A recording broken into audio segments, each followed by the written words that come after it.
immigration levels continue to prioritize third world countries over European countries?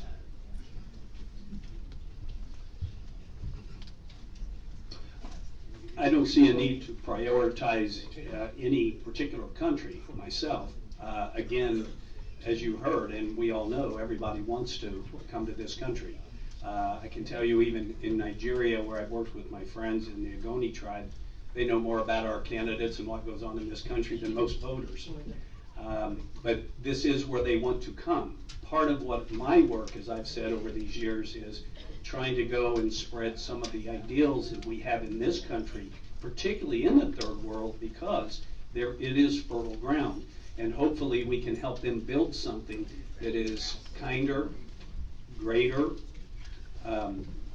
more productive of freedom and prosperity. So in my mind, I would say that we would have probably an equal number from all those countries, but keeping in mind that we do have so many more third world countries that just outnumber the others.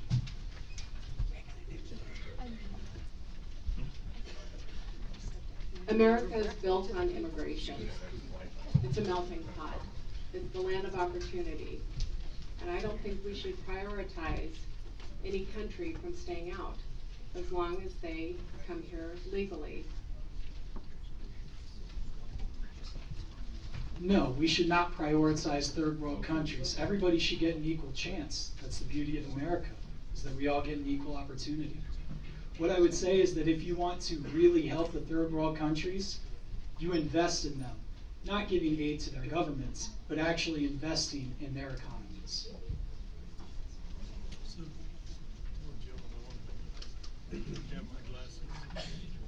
No, again, get back to my original point. You got to have comprehensive immigration reform. Once you start putting qualifications in, it's like you're putting your finger on a scale. And you're saying, okay, this is the rules, except we got to be careful about going down that path.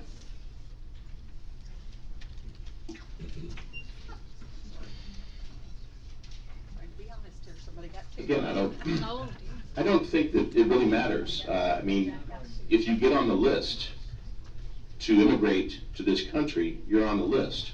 Whether it's from Europe, Africa, the Middle East, and you're looked at on those three criteria that we've already talked about up here.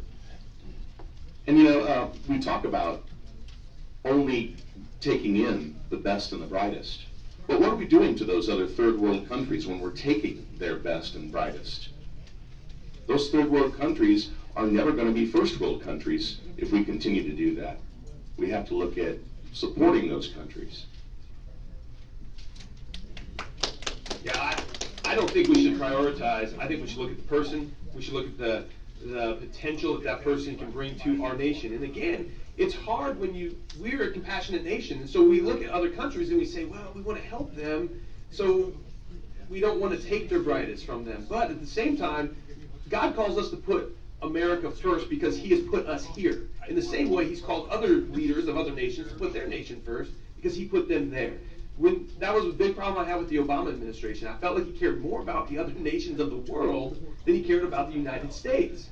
So for me, I will always look at America and the interests that we hold dear first and foremost. And that doesn't mean that we're not compassionate. It doesn't mean that we don't help other nations. But we have to look, say, what is going to benefit us the best? And we've got to go down that path. And we've got to trust that other nations will do the same for their people.